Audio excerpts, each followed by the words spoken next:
because, the crabs in a barrel in the Black community, I believe, typically comes from the crabs not being able to eat and the crabs having to live in a scarcity mindset. Similar, I compare it to Michael Vick's pit bulls. If you put the pit bulls in a cage where there's no food, hardly any food, and you have to fight to survive, then the pit bulls are going to kill each other, right? So a lot of times what you see on the internet are very desperate people, maybe lonely people who can't really have a regular job, who can't do anything else, who are fighting over resources, right? It's not everybody, of course. Some people just, I thought the internet was a great place to teach. I didn't want to teach at Syracuse University anymore, so I thought the internet would be a great way for me to reach people all around the world.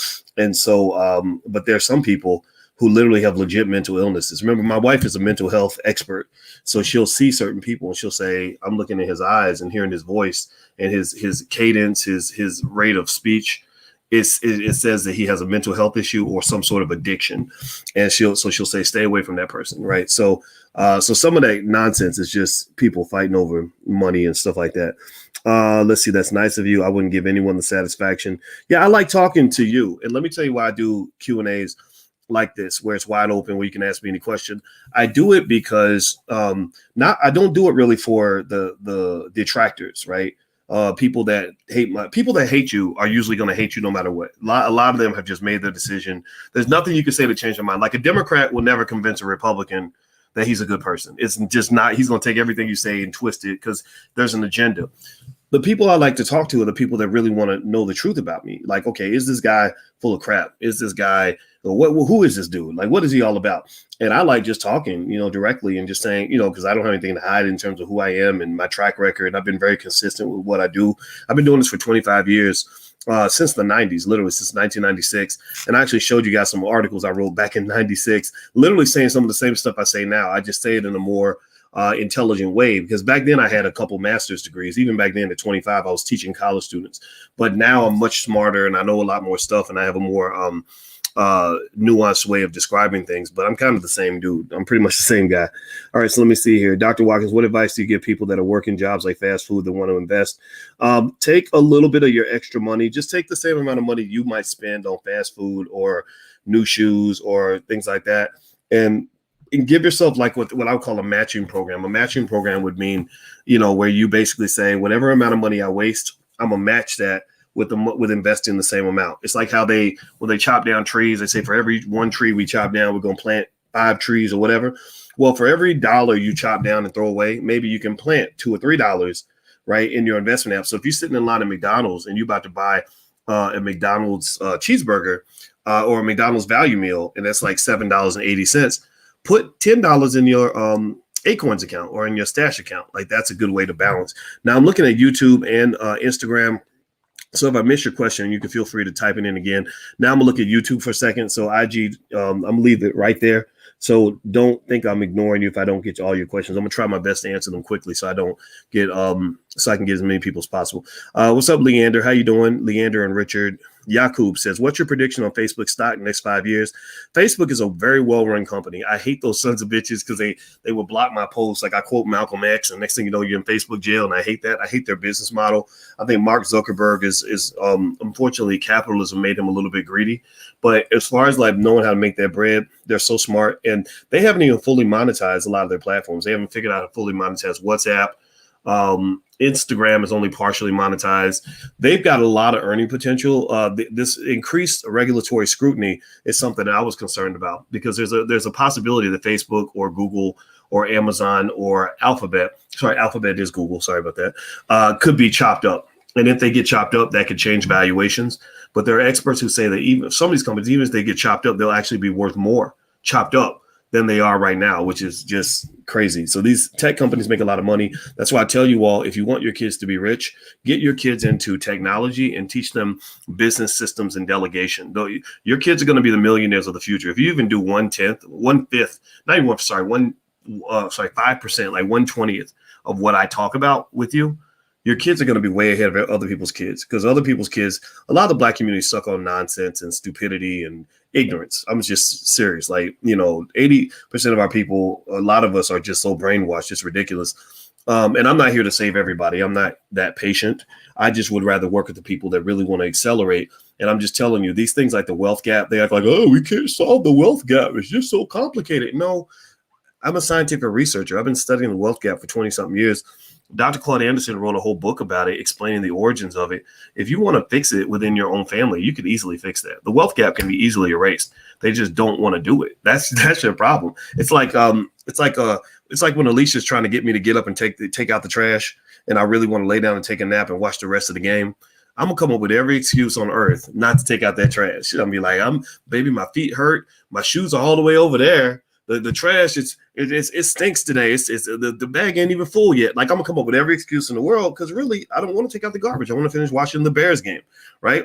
And so that's what it is. They'll give you every excuse in the book because they just don't want to do it. So you have to make them do it, okay? But beyond that, though, you have to start doing it in your own family. Every single person in this room who has children, if you just do basic things like the $5 a day investing plan, which you can actually find at the allblackagenda.com, theallblackagenda.com. Your children are going to be light years ahead of white kids. I'm not talking about just ahead of black people. I'm talking about ahead of white people too, right? White people ain't magical. There's nothing special about them. They don't have, Lucky Charms in their urine. Like, there's nothing special about white people. Stop being a white supremacist. Stop thinking that white people are magic. Like, they're not. There's black girl magic, but there ain't no such thing as white girl magic. Stop thinking that white people were born on some special planet. They weren't. They make mistakes just like you do, and they're very bad with wealth. They just have more of it. Right. But you can catch up with them. A smart person with no money is going to eventually have all the money. And the dumb person with a lot of money is eventually going to be broke. I don't care what universe you live in. So let me keep going. Let's see here. Philip says, do you regret marriage after realizing your wife settled for you? My wife didn't settle for me, Philip. So it sounds like you're a hater. And the truth of the matter is that you don't know what the fuck you're talking about. You get all these ridiculous weak-minded little petty Negroes who don't even understand why a black man would love a black woman. These people are enemies to the black community. These people are they might as well be Klansmen. They have no appreciation for what black people are trying to accomplish. And some of them are just young and immature. And then I'll write you off if you're like a young guy. Maybe you're 22, 23 years old. And you know, when I was 23, I didn't know shit either.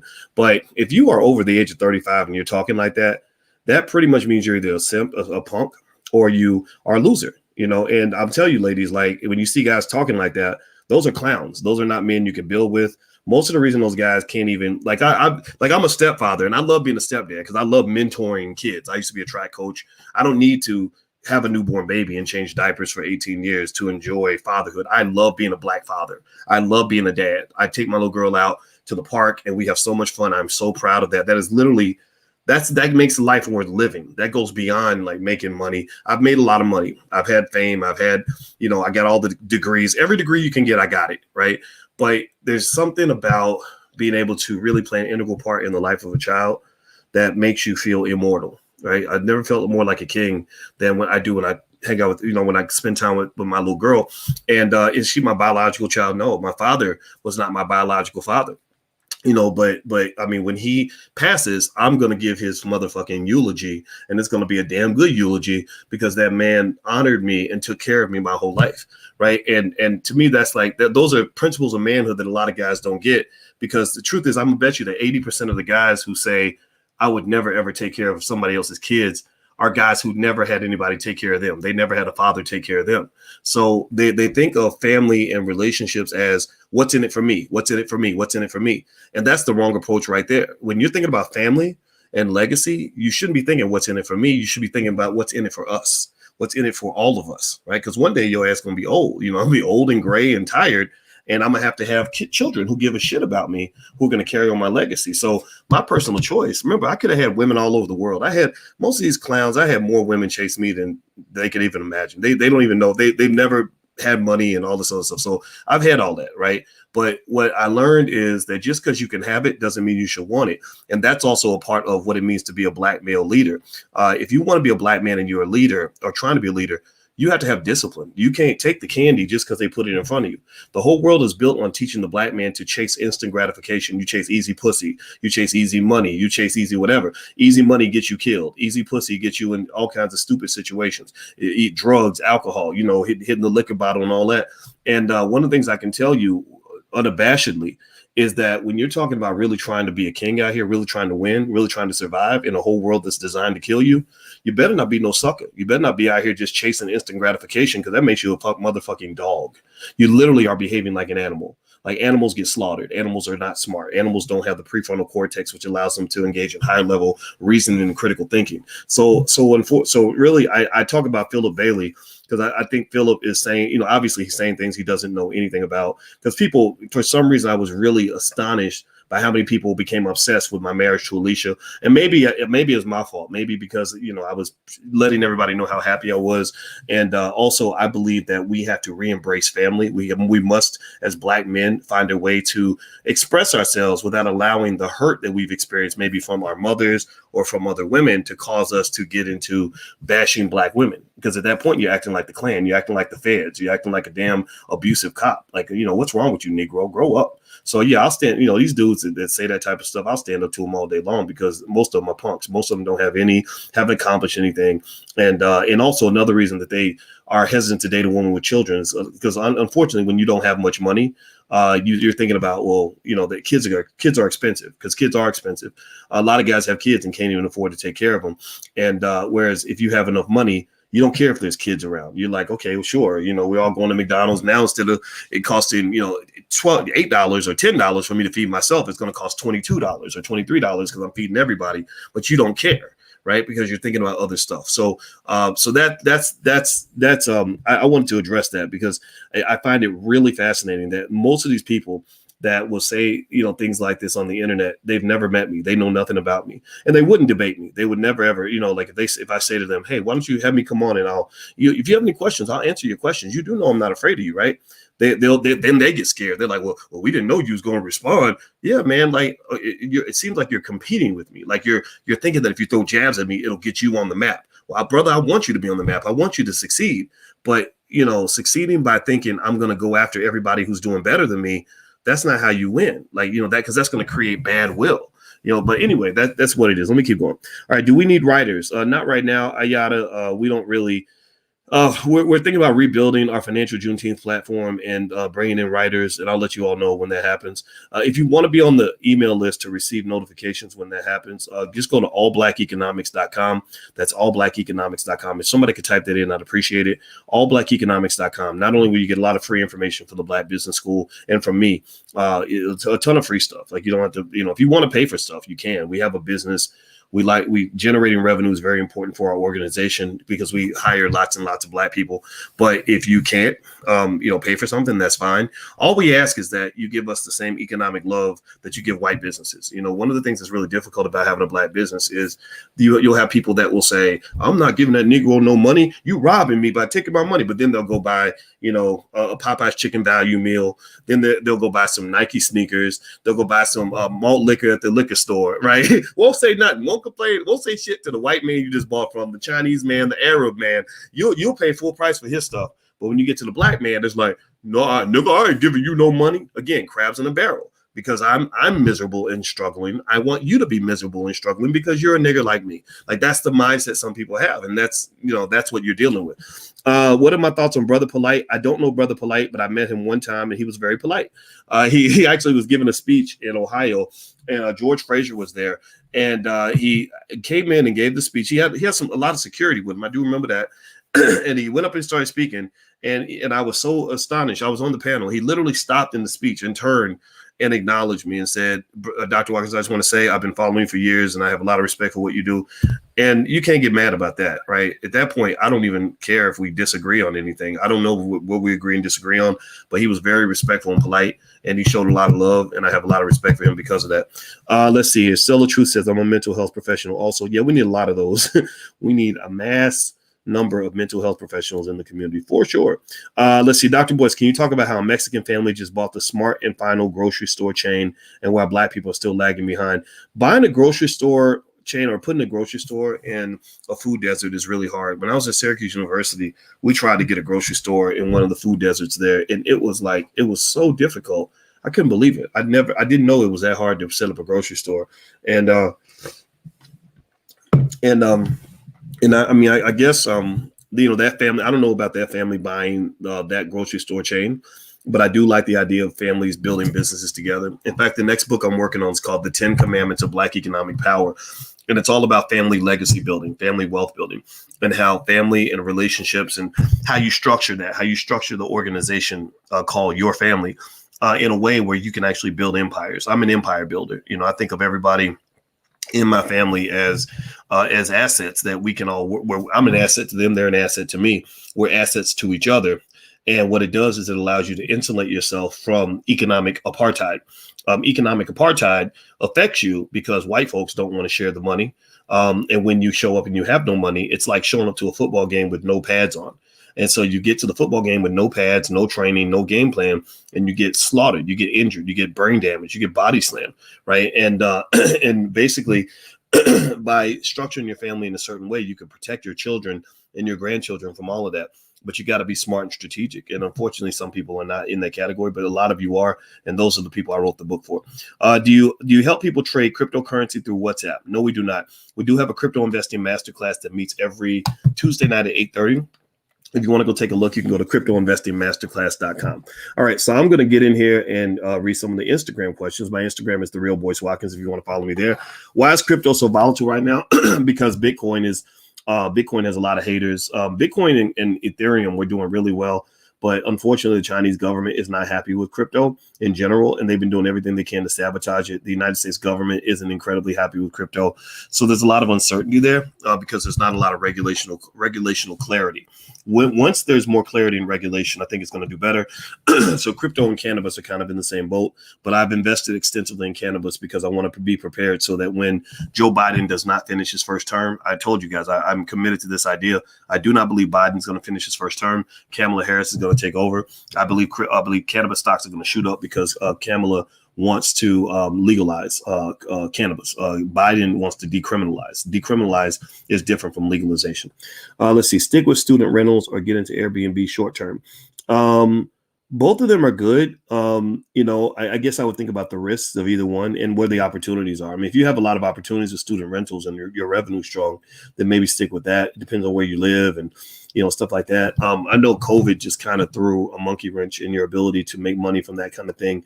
A lot of Airbnb folks got body slammed financially during COVID because they weren't ready for, a world where you literally had this property that you had to pay money on and couldn't make money from it. So that kind of sucks. Let's see. He's reading Instagram, not YouTube. Well, I just read your comment. So I did put your question in there anyway. And if I don't see it, you can repeat the question. Let's see. What are some good investment strategies for children? How do I put them on a good financial track? I would, the $5 a day investing plan, which is at theallblackagenda.com.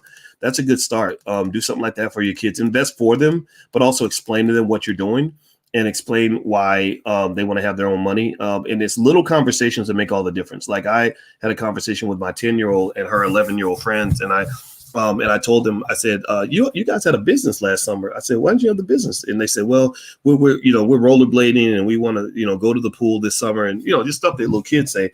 And I said, well, y'all did a good job with that business. I said, now never forget, every woman needs to have her own money. Right. And I said, they kind of laughed. And the thing is, little things like that stick in a kid's head. They remember that stuff. Right. Because a lot of kids are out here, especially a lot of kids in our community, because the adults are, saying, I don't be no stepdaddy. I don't give a damn about these kids. Fuck these kids. I'm not like that, right? I'm a guy that says, let's love these kids, man. Let's see these kids do well. So if I can be your daddy for the next, 2 minutes, I love that. Because to me, that's like, this is my opportunity to secure my legacy by planting an idea. Like I want to plant an idea and a message and an emotional energy toward that child that is going to last that child for the rest of their life, that's going to stick with them to the point where they're teaching this to their children, right? So I looked them all in the eye and I said, every woman needs to have her own money. And I said it in a way where I know it's going to stick with them and they're going to get older and they're not going to necessarily know what to do financially. They're going to be like, yeah, I remember Taylor's dad saying every woman needs to have her own money. And then they're going to go get their own money. I swear to God, it works. My homeboy was 30 years old and he was making millions of dollars a year as an entrepreneur. And I said, how did you become such a good entrepreneur at an early age? He said, well, when I was a kid, my dad used to say, every black man needs to have his own business. And I said, so your dad was an entrepreneur? He said, no, my dad was a truck driver, but he just knew that having your own business was the way to go. And that led him to go to college and study entrepreneurship. So a lot of times those big decisions are made from little tiny factors, little tiny pivots. It's like, it reminds me of how they said if there's ever an asteroid heading toward Earth, they said they would send a ship up. That one method they would try is they would send a ship up and tap the asteroid and make it change its trajectory just a little bit. And that would cause it to go millions of miles, like to the right or to the left, and miss Earth entirely, right? So a lot of times with kids, they're headed down a certain path, right? And you don't have to necessarily, control what they're doing. You just tap them a little bit, change their trajectory just a little bit. Next thing you know, they're going in a whole different direction. When I picked finance to go as my major in college, I swear to God, I didn't know what the hell I was going to do with my life. I was 17 years old, and I asked my father. I said, I want to make money, but I don't know what to do. And he said, go to law school, become a corporate lawyer, and then you'll make a lot of money. And I said, okay. So I went to college, and I was going to go to law school and become a corporate lawyer. The only reason I didn't was because I met another black man who told me about being a professor and how that was actually a better job. At that time, I wasn't thinking anything about independent wealth and all that. My thinking wasn't evolved like that. I was a kid. Right. And those little conversations changed everything. So have the conversations with your kids. Don't feel like it has to always be super technical. It could literally be something real basic, because if you give them the why, like if you help them understand why you want to be economically free, then they're going to figure the what out on their own. They'll figure out the process on their own. Just let them know, like, you do not want to be a slave. You do not want to be working 9 to 5. You do not want to be working for the man because white people can be mean and blah, blah, blah, blah. And you want to have financial security. And they're going to be thinking this. And then what's going to happen is when they get opportunities to develop that, they're going to do it. Okay. So anyway, let me keep going. Let's see here. But then specifically, Levon, you can do custodial accounts. You can do with my kids. I don't give them a bunch of money. What I do is I invest for them, and I have estate plans set up so that if something happens to me, all my kids will be rich if something happens to me. And that's and then if I live, they'll be rich too, because I'll take care of them. But it'll be a different thing where I incentivize. What I do is I think of myself or me and their mother is like the federal government. We will incentivize the behavior that we approve of, right? So if you're going to school, you're doing well, and you decide you want to buy your first house, we'll come in with a down payment to help you buy the first house. But if you want to take our money and go smoke crack with it, then you're going to have to get your crack money from somebody else. We're not going to support that, right? So that's kind of how we process things. All right, so let me see here. The next question is, Jody says, I agree with much of your financial economic advice and political views, but your relationship advice is suspect. You need to work on that part. Well, it's certainly your right to think that. And I can tell you, it took me, I'm 50 years old. So if you're like 30, you're probably not going to agree with me. If you're young, what I say is probably not going to make sense for a couple of reasons. One, because it's in complete contrast to everything that you get in media. Everything you get in media is about fast money, fast women, the fast life, pick the baddest chick with the biggest booty and whatever. And I've had an opportunity to have all those things. I swear to God, being famous gives you access to things you cannot imagine, women that will just do whatever because they want to be next to you. And what I've learned is that is the devil's playground, right? When you have too much in front of you and you're allowed to be gluttonous, that can ruin your soul. It can make you vulnerable. Look at this. Pay attention. Look at how many famous men. Let's start with Bill Cosby. Look at how many famous men you've seen go down because they got too much offered to them. Go watch that movie. I can't remember what the movie's called. Oh, God. I love this movie, too. Was the guy's name Dante? It's Keanu Reeves in the movie. And I love this movie, and I bring it up all the time, and I cannot remember the name of the movie, but it's basically about a guy who had everything he wanted. He was allowed to have all the women, all the money, all the power, and because he made a deal with the devil, and and basically the moral of the story was he got everything he wanted, but he began to hate himself, and it deteriorated his soul. Getting too much and being gluttonous can deteriorate your soul. It makes you lazy. It makes you a bad person. It can make you undisciplined, right? If you're drunk and high all the time and you run around with random women all the time and you're tricking your money off because you want to buy a new Lamborghini and all this other silly stuff, it doesn't make you a good person. It doesn't make you a quality man. You're not prepared for war. Like you're not prepared for all the people that want to take you down. The reason that they were able to take Bill Cosby down is because they knew Bill Cosby was laying up with a bunch of women, right? And maybe possibly even doing worse things than that. I'm not going to talk about that part because that's, none of that's proven. But we know at the very least Bill Cosby was laying down with a lot of women not named Camille. That right there made him vulnerable. That right there made him threatened. So a good wife, and I want men to kind of just hear this, a good wife will really protect you from a lot of stuff out here that'll take you down. And you got to decide, are there things in my life more important than just getting a lot of ass? Like, if getting ass is the only thing that matters to you, then maybe I'm not your guy. I'm a person that says, yeah, if you like women, I mean, fine. We all do. Everybody likes women. That's cool. But, is there something more than that? And that's not popular, honestly, because unfortunately, hip hop culture has become completely bastardized and weaponized to make the black man into a ridiculous, worthless slug. It's designed to every song is telling you to get high and drunk, fuck as many women as possible so you can catch every disease on the book and have baby mamas everywhere and go broke because you can't afford all them baby mamas, to throw all your money away because you want to go run to Jake the jeweler because somehow, don't get me wrong. I mean, I like jewelry. This necklace ain't cheap. This is pure solid gold, and it's a lion because I have the spirit of a lion and that's my spirit animal. But you ain't gonna see me wearing 85 fucking gold chains. What the fuck is that? Who told you that makes you a man? It makes you look a little silly, makes you look like a clown, to be honest with you.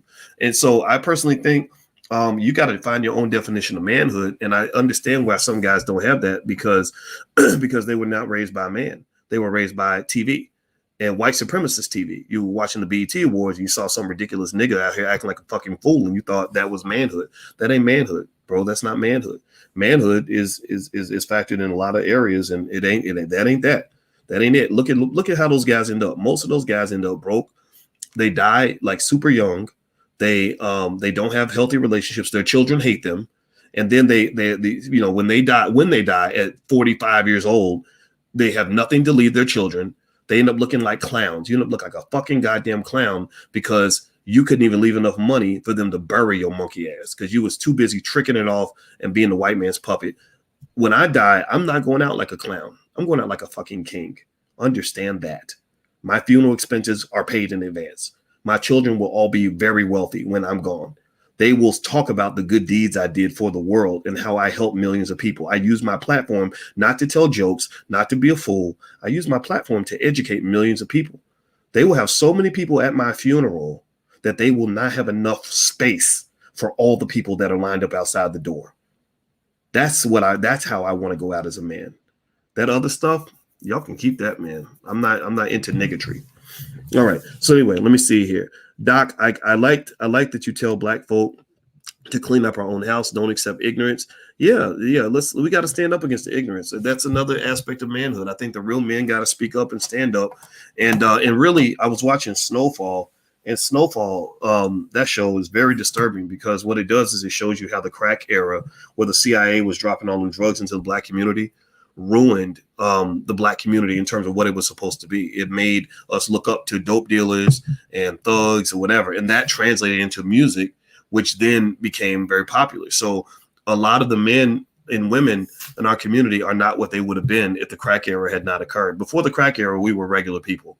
We were normal human beings who wanted the best for our families. We wanted to love a black woman. We wanted a good quality life. Now people want all this fast nonsense. And if you watch shows, pay attention now. Go watch a show like Love and Hip Hop. And I want you to count how many people on these shows have parents where they say, well, my mama wasn't around because she was hooked on crack. Or my daddy wasn't around because he went to prison. Or my mama died when I was young. My daddy got shot in a drive-by.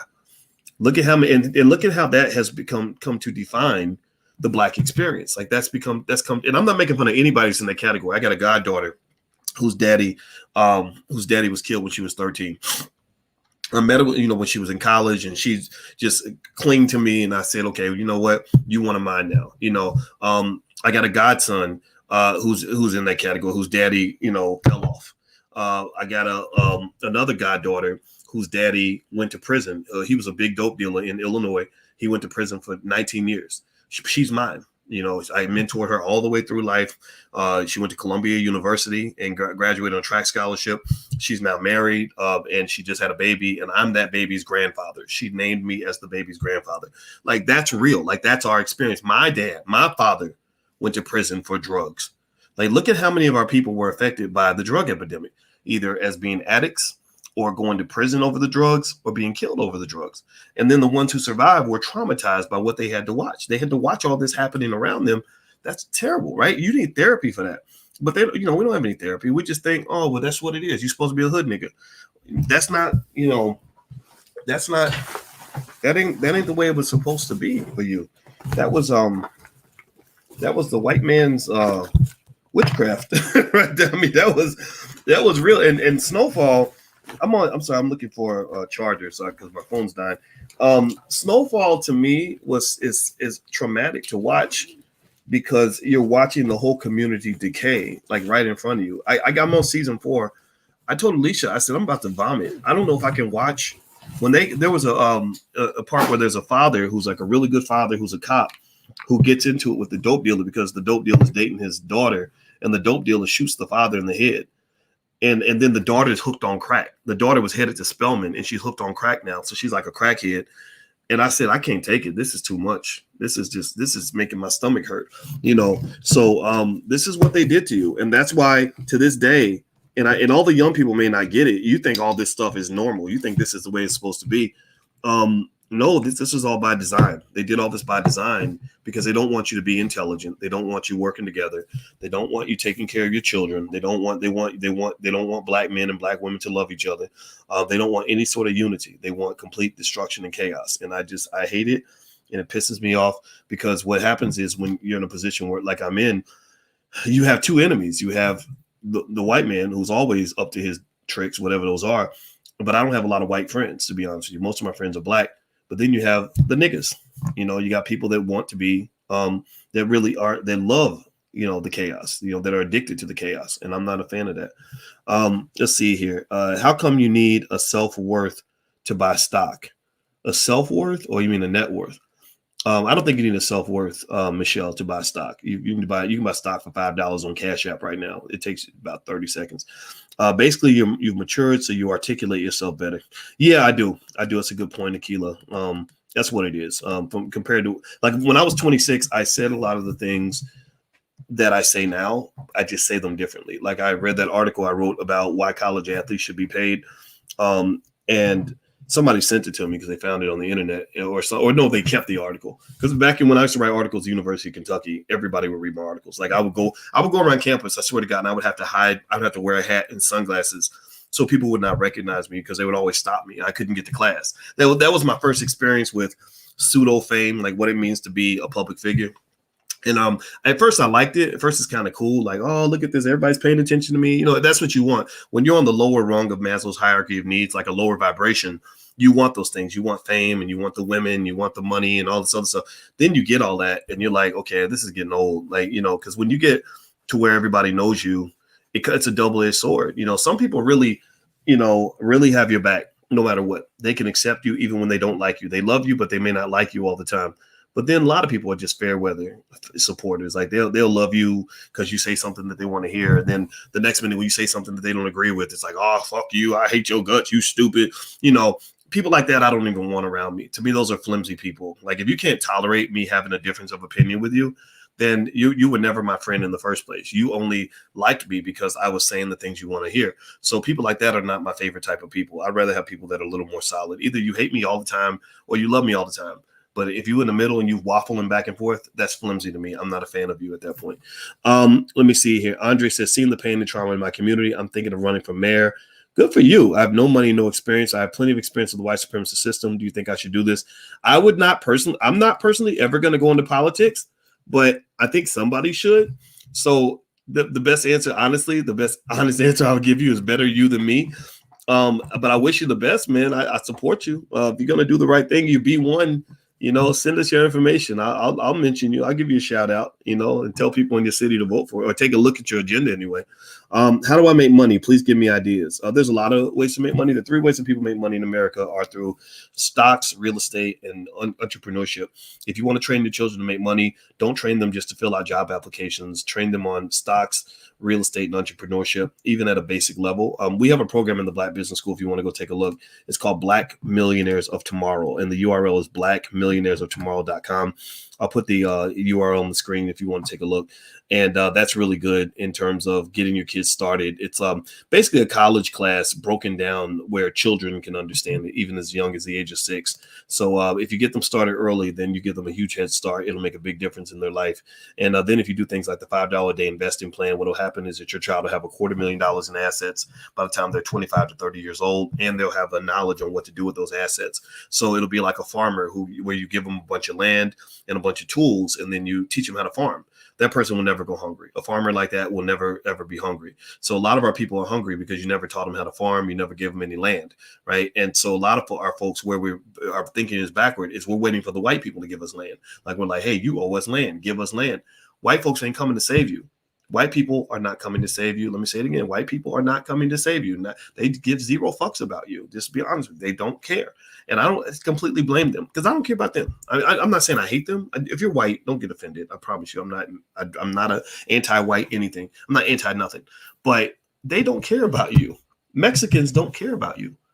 Arabs don't care about you. Chinese people don't care about you.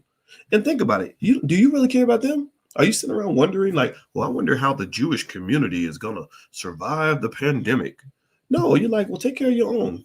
It's like, so why in the hell, what makes you think that they're supposed to sit around worried about whether or not your kids got jobs? And you ain't even worried about whether your kids got jobs. You ain't even doing nothing about it, but you thinking they going to do something about it. That don't even make no damn sense. If you don't give a shit about yourself, why should I care about you? Why should I care more about you than you care about yourself? Seriously, and it's not your fault if you think that way. Don't get me wrong. That victim mentality is embedded in you from the time you are 7 years old in elementary school.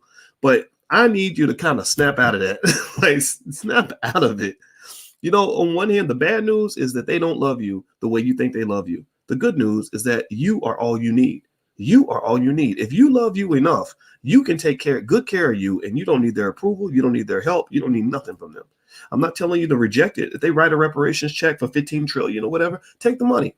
But if they don't write the check, go take the money anyway. So either way, take the money, right? Whether they give it to you or you got to go take it.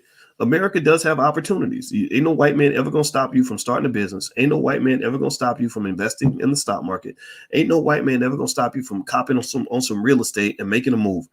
And he also ain't going to stop you if you decide to pick up the liquor bottle instead of a book. He's also not going to stop you when you decide to watch TV instead of educating yourself. He's also not going to stop you if you decide to make a bunch of babies and abandon them. He's also not going to stop you if you decide to go smash some dude named Scott, like in that Juvenile video. Juvenile, if you want to smash some dude named Scott, then go and get the shot. Right? Okay, go smash some dude named Scott. Well, Scott can go abandon you and your kids and leave you with an STD, and then sit around and feel sorry for yourself and talk about how you hate black men because you smashed some dude named Scott because you was watching a rap video, and next thing you know, your life is ruined. Okay, you can do that if you want to. Ain't nobody gonna stop you. It's a free country, but there's consequences. So at the end of the day, if you understand consequences, then you can win any game that you play. But it's tough because it requires accountability. You gotta give yourself credit for every W you get, and you gotta give yourself credit for every L you take. You can't just take credit for the W's, but then throw the L's on somebody else. Like, I won. When I win, I win. But when I lose, it's because of what they did. That doesn't work. You got to take credit for all of it, even the part where that there might have been other factors out there. You got to take credit for all of that, and that's what accountability looks like. So a lot of times the reason that you see the victim mentality at an all-time high is because accountability is not popular. The reason you see black men saying, well, I ain't gonna date no woman with kids, F these damn kids, is because accountability is hard. Accountability is something that some people can't handle. It's a lot of pressure, right? The reason you see people saying, well, I can't do it because the white man said this and said that, it's because accountability is not a popular message. That's why I have a lot of friends out here, but I got a lot of enemies. Because when you come in with not the vaccine, I don't want to use that term, but when you come in with the antidote or you come in with the disinfectant, then all the roaches and the bacteria are going to scream to high heaven. Like seriously, I'm coming in with the Lysol and I'm saying, let's spray this motherfucker down. And the bacteria are going to scream. The viruses are going to scream. And some of your people are infected with the virus of negatory, and they are screaming in pain, and they can keep on screaming because I'm going to keep on spraying, because I think it's up to us, the real men in the community, the real women in the community, to speak up and stand up and stand on stuff that makes sense. Stand on that. Don't be scared of anybody. Like you just stand on what you believe, and don't go preaching to nobody. You ain't got to preach to nobody. Don't try to convert people. I don't try to convert anybody. I'm not trying to convert an ignorant motherfucker into being a smart person. He can figure that out on his own. I'm here preaching to the choir to mobilize you as an army to say, go get yours, succeed. Educate your damn kids. There was that little black girl who set anybody see that little black girl set the world record on the spelling bee or something crazy like that. I forgot what she did, something historic, like, because you know how it is. You know what black girl magic looks like. Like when we do something well, we don't just do it well. We kill the game. We murder the game. So this little black girl set the world record in the spelling bee or something, right? When a lot of our kids go to school 18 years and can't spell the word monkey when they graduate at 18 years old. This little girl set the world record in the spelling bee. Do you really think that her parents were stereotypical parents? Do you think that her parents were just raising her to be like everybody else? Do you think that little girl was raised to fit in? No, I mean, you could even tell she didn't fit in. Poor little thing. She was like me. She had some acne going on. I felt so bad. I said, God, I can only imagine the extent to which she's probably been bullied and teased by people that are addicted to the negatory that exists in the world, right? But that little girl is going to be successful. That little girl is going to be a winner. That little girl will never be a victim, and it's because, and right behind her is her mama smiling, and I'm hoping her daddy's around somewhere. We got to give credit to the daddies too, because somebody built that little girl, and that little girl is a machine. That little girl's going to go kill the game and accomplish everything she ever sets her mind to, and it's because somebody said, I'm going to get her off the grid and make her special. So in order for your children to be successful, you must get them off the grid and make them special. The children in my house, the one I have the most influence over is the little one, the baby. I met her when she was, I moved in when she was 6, and I have a lot of influence over her. The older ones, it's a little more work, but they hear me, they listen to me. The younger one, that's mine. Like that's what she really embraces the ideas that I share with her. And that little girl's going to be something special. Now, when she meets people, she's met famous people because I go different places, and they always come over and they say, there's something about that Taylor. There's something when she meets famous actors and actresses or rappers or whatever, they're always like, that little girl's going to be something. And I'm smiling. I'm like, yeah, because you're right. You're identifying something early that I am instilling in her in terms of her ideology that's going to make her great. She ain't going to be a nigga. She's going to be a winner. She's going to be successful. She's going to be at the top. She's going to accomplish anything she wants in life because that's what we're preparing her to do. Okay. So you do that with your children. You must be very intentional about it. You must be conscious about it. And if you are conscious and intentional, then your children are going to get off the grid. My mother, when I was born in the projects. Me and my mama lived in the projects. We had no money. We were totally broke. I'm sure the feminists probably would have told her to abort me or something, right? And we were dead broke. And my mother married my father when I was 3, and he took me in, and he adopted me, and I appreciate him for that. And now the thing is, my mother, like a lot of teenage girls in the hood, a lot of her friends had kids the same time she did. So I had little play cousins that I grew up with who I would see every weekend or whatever, who are my exact same age. We went to kindergarten together, whatever. A lot of those kids grew up, were on drugs, went to jail. One of them, in fact, one of my cousins, actually, I'm not making fun of him at all, makes me very sad, just got about, I think, 30 years in prison for a drug related, or I think he's facing 30 years in prison. I'm not going to put it on him. It breaks my heart, right? And the one thing I can say is I remember when I was a kid, and my mother and my father raising me different from them. Like I would say, well, he didn't get put on punishment for what he did at the skating rink. We did the same thing. We both did dirt together, and his parents wouldn't punish him. They take him out and buy him some ice cream or a new pair of blue jeans. And my mother would be like, well, that's what they're doing in their house, but that's not what we're doing in our house. And I don't know where God gave my mother and my father that kind of wisdom, but it made a difference. It made a huge difference in terms of what my life was like, what my brother's life was like, my sister's life was like. My sister's a medical doctor. My brother's a millionaire entrepreneur. And versus like a lot of our friends, none of our friends really kind of had that same outcome. So if you do something different, you're going to get different. But if you do the same, you're going to get the same. All right. So let me see here. Mark Wise says, I have a question for you. Okay. I read your statement about having a question, but next time, if you have a question for me, just put the question there so I can answer the question. Andre Robinson, I started a community-based business also. Should I focus on that? Yeah, just make sure it's making you enough money to do what you got to do. I wouldn't get into doing too many things where you're not generating the money that you need. A lot of us think that helping the Black community means doing charity or starting a nonprofit and all that. No, you can help the community with a profitable business. Like you can engage in ethical commerce where you're making your money and the community's benefiting and you're doing all these things. You're doing good things for people, et cetera. It's the reason that we are anti-business in our community. A lot of us are, not all of us, but a lot of us are, is because many of your civil rights superstars and your civil rights tradition, which that movement unfortunately didn't accomplish what it needed to accomplish economically, it was heavily influenced by the communists and the Marxists and the socialists.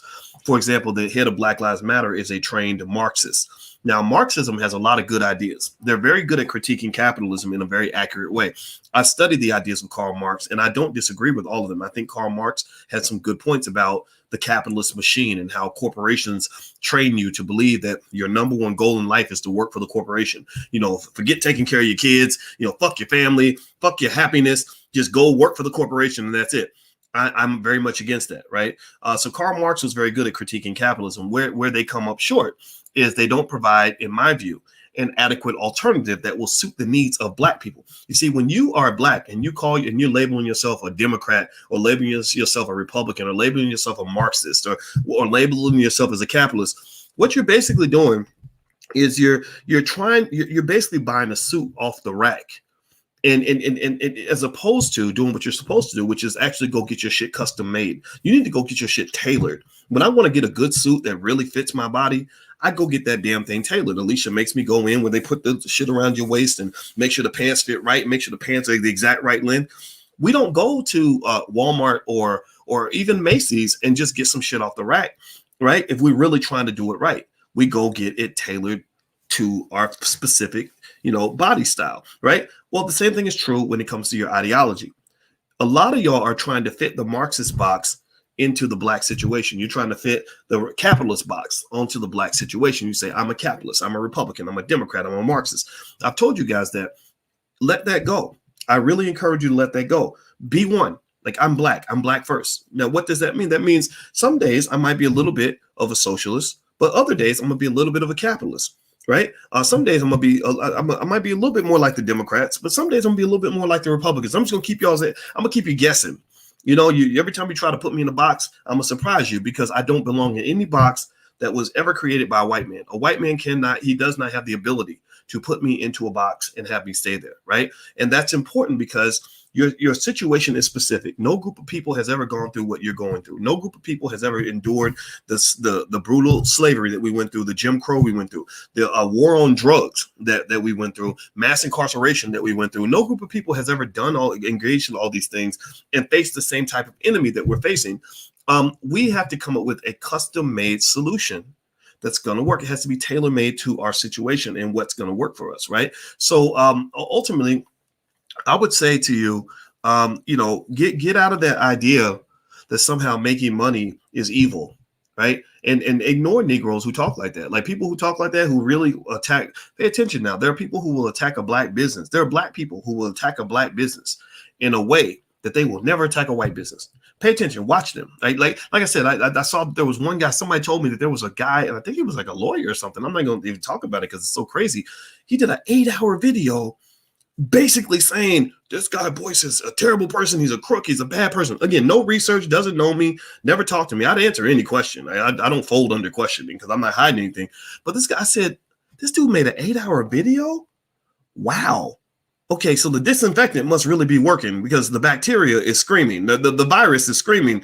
But I'm like, what would make a Black man do an 8-hour video about another Black man that he doesn't even know? You've never met me. If you came up to me and told me you were trying to get help, I would help you. But you made an 8-hour video attacking my bit. But you wouldn't do that with white people. I ain't never seen you talk about how Popeye's chicken has sold refried diabetes to Black people to the tune of billions of dollars. Right? right? I mean, what we get is chump change compared to that. I mean, my God, I wish we had the money that Popeye's chicken makes in the black community, right? But you got these white-owned liquor stores that come in and have all these black men dying from liver disease, right? Like right in your hood, plop in your hood, liquor store next to the gun store, so you can go get a gun right after you get your liquor bottles, just so you can get fucked up and go shoot somebody, and you ain't got nothing to say about none of that. But you did 8 hours talking about me. You are really mentally ill. Like, that's a mental illness. Something's wrong with that, right? And I'm not saying you have to agree. I'm not saying that you have to think that everything we're doing is wonderful. If it's not your thing, it's not your thing, right? And we do a lot of free stuff, so much free stuff. Like 90% of our students, like in the Black Business School, pay nothing. I don't know if y'all know that, but 90% of them have gotten tons of stuff from us absolutely free. So we're not charging money to everyone. We're letting people that have money buy things, because that's what businesses do. Businesses sell things. Like, you can't have a business without a customer buying something. And the best you can do is offer a money back guarantee. Like, if you're not happy, let us know. We'll give you money back. Like, you can do everything right as a Black business owner, and you will still have the Negro naysayers that will come after you with a viciousness that they have never used on white people. If that's not crabs in a barrel, I don't know what is. That is a mental illness.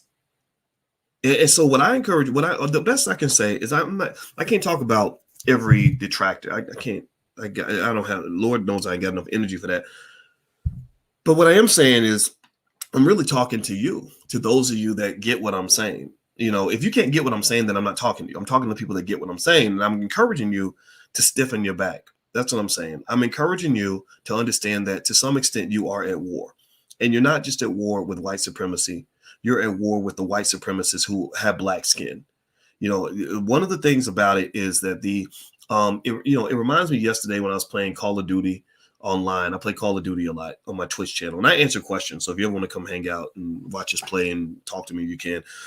But just look up Dr. Boyce Watkins on Twitch. That's where it is. And I was in a gunfight, right? It's like a military game. I was in a gunfight and I was shooting at some guy and shoot. And then I got shot in the back. You know, I got shot in the back because I assumed my back was safe, but then that my enemy was in front of me, right? And my teammate said, yeah, man, you need to look behind you, because that was where the threat was. You thought the threat was in front of you, but there's also a threat in the back.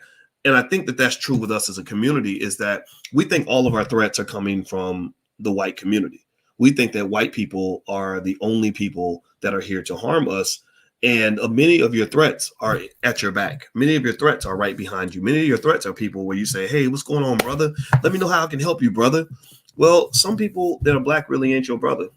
You know, like, that's not really your sister. If she's sick, mentally ill, you know, it's like when they were in Snowfall, when they said, they would tell them, they would explain, they were just learning how addictive crack was. And the guy said, he said, man, when that person starts hitting that pipe, that person you knew is no longer there. That's not who they are. They are possessed. And that's what it is. Like, the crack pipe of white supremacy. When you get folks that have been hitting that pipe for a long time, and they come in, like, they bug-eyed crackheads and, you know, just looking for a hit, just begging. Like, seriously, like, look at these Negroes on TV. You got some of these civil rights superstars just like, whatever the white man needs, whatever, I'll suck you, blah, blah, blah. Well, whatever you need, right? They are addicted to the crack pipe of white supremacy. That's not the person you knew. That's not your brother. That's not your sister. They'll sell you out real quick for $1 or for a chance to be on TV or a chance to get a better job. Or a chance to work with Joe Biden. Look at the crazy stuff that Mark Lamont Hill was doing. Mark Lamont Hill is addicted to the crack pipe of fame and being on TV and all this other stuff. So white liberals could say anything, and Mark will go along with that because he knows that's where his bread is buttered. That's his drug pusher. The crackhead will always surrender to the dope dealer. So the best thing you can do is get off the damn pipe. It's not easy. I mean, rehab is tough. You know, being independent is tough. But once you do it, you have a type of freedom that a lot of people cannot identify with, but you're also in danger because you're surrounded by a lot of people that don't want to see you succeed. And they certainly don't want you to convince other drug addicts to put down the pipe, because then you're making an enemy out of the drug dealer. That's how the opium war started in China. The British made a lot of money selling opium to the Chinese, and it ruined their whole community, just like they did black people. And when there were Chinese leadership who stood up and stiffened their back and said, none of this is going to happen in my community anymore. They had an enemy. They had two enemies. They had the enemy of the opium addicts. They wanted to kill them because they're like, you messing up our high, you're taking away our opium. And then they had an enemy from the British who said, wait a minute, we got a good thing going here. We exploit you, we make our money, and you stay high. All right, so you don't know what the hell's going on. So they had to fight wars on both fronts. So a lot of you in the community that are really trying to do something different, something better, you're going to be fighting a war on both fronts. And you got to be built for that. That means you want to find other people that think like you, so you can kind of get a chance to build with them. You want to also be clear about who you are and what you believe, so that when people come in, they start doubting you, or planting misinformation about you, or attacking you, or saying mean things about you, or scrutinizing every mistake you make, or whatever. You'll be able to kind of withstand that. Right. So those things are really important. And actually, that was why I created Black Keys to Greatness, like Black Keys to Greatness, which is actually free, by the way. The URL's on the screen, blackkeystogreatness.com. That is a life class I put together 5 years ago. And I put together this life class because I said, some of the way I was built and the experiences I had, unique experiences that were really difficult. I mean, to the point where they broke me down, to the point they almost made me cry. These experiences made me strong in a way that a lot of people don't have, that they've never experienced. And I said, so what I did was I documented a lot of the processes I use to allow me to withstand. People are like, well, how do you withstand the criticism? How do you withstand the hate? How do you withstand this? And how do you keep going in spite of that? And there's like a process. It's like a protocol, right? And it's like a manual for warriors. Maybe I'll make it into a book or something. And it's really worked for me. Like literally, if you approach everything with the right mindset, every situation can be a benefit. Every situation has a bright side, no matter what. When something good happens, that's an opportunity. When something bad happens, that's an opportunity. Everything's an opportunity. Everything's a chance for you to grow and to build and to become better and stronger and more capable every single time. So feel free to join. It's blackkeystogreatness.com. That's also where we're doing the book club, by the way. Every Wednesday night at 8:30, we go through, we have certain books that I think Black people should read. Stop reading that bullshit that white people are giving you, and read books like this, Black Labor, White Wealth by Dr. Claude Anderson. We're reading that book now. I have the yellow paper in here because we're now on page 15. So the next section is going to be on conservative forces, breeding Black conservatism, the symbolic betrayal of the Black race, how symbolism was used to control Black people, the Black Jewish Alliance. The Black Jewish Alliance is on page 19. The next, let's see, what else? Government's conservatism alienate Blacks. So it looks like Dr. Anderson has an issue with the conservative movement. The death of the Black civil rights movement. So then he talks about how the civil rights movement harmed Black people as well. So if you want to join us, go to blackkeystogreatness.com. It's totally free. It doesn't cost you anything. All right, so let's see here. My kids have huge portfolios because of your free advice. Good. There you go. Your kids are going to sing your praises 40 years from now. In the year 2060, your 10-year-old is going to be 50 years old. They're going to say, my daddy, the king of Bakersfield, prepared us to have the billion-dollar empire that we have right now, or multi-million-dollar empire. Your kids are not going to be average kids. They won't be screaming that whole oppression, that oppression hymn, that hymn of oppression and sadness that so many other people are singing. Your kids are going to be very powerful, very successful, and very happy. So I congratulate you, and I applaud you for being the kind of father who instills that in your child. Let me see here. Let's see. Thoughts on vaccines being pushed to Black people in a disrespectful manner. It's a joke. Juvenile talking about vax that thing up. That was the dumbest shit I've ever seen. That was right up there. That reminded me of booty to the polls. Anybody remember that ad the Democrats put together to get Black people to vote? It's called "Get Your Booty to the Poll." And they had a bunch of strippers shaking ass and like telling, like what that does. What's going on with that ad to me is what they're appealing to is the fact that there are a lot of people that are addicted to instant gratification culture, which is the exact opposite of what you need in order to be successful and wealthy, right? Instant gratification is what makes people obese. Instant gratification is what puts you in bad situations. Instant gratification is what causes people to make bad sexual decisions. Instant gratification is what causes people to get hooked on drugs, etc. Instant gratification is what causes you to be lazy instead of working hard for your future. So if you look at where a successful person ends up, And I'm talking about a person who has, imagine a person who has $10 million in the bank. Like started from nothing. He's got 10 million in the bank. He's got a great family, with a wonderful spouse. He's very healthy, right? He's not, he's in good shape. And he has great relationships with other people, and he's very happy with his life. That person, if you take a person who lives solely on instant gratification, that person will be in the exact opposite situation. The exact opposite situation. They're going to be broke. They're going to be uneducated. They're going to be probably morbidly obese and unhealthy, right? Dying like at the age of 45 or 50, maybe sooner than that. They're going to be unhappy with their relationships with other people. They're going to always be fighting. Always. Tell me how often you see this in our community. Always fighting with everybody.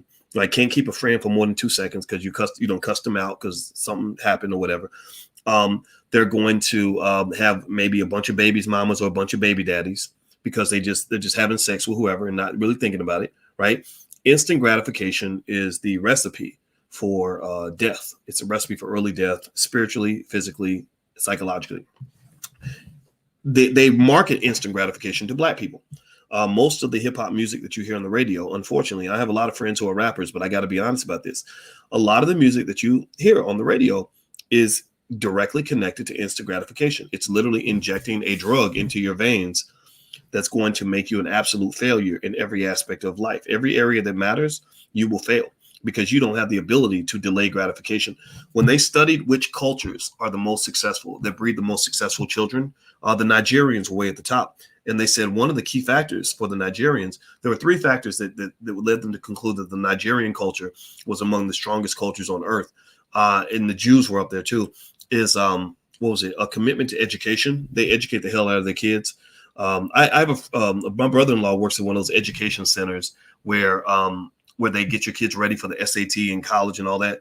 He said, I can't get the African Americans to bring their kids in. We give it to them for free. And they won't. He said the Indian kids, their parents will pay their last dollar to get their child in there. The Chinese parents will pay it all. I'm talking about a mama who's a waitress or whatever. And a daddy works at a construction site. They will save their money to get their child in that program.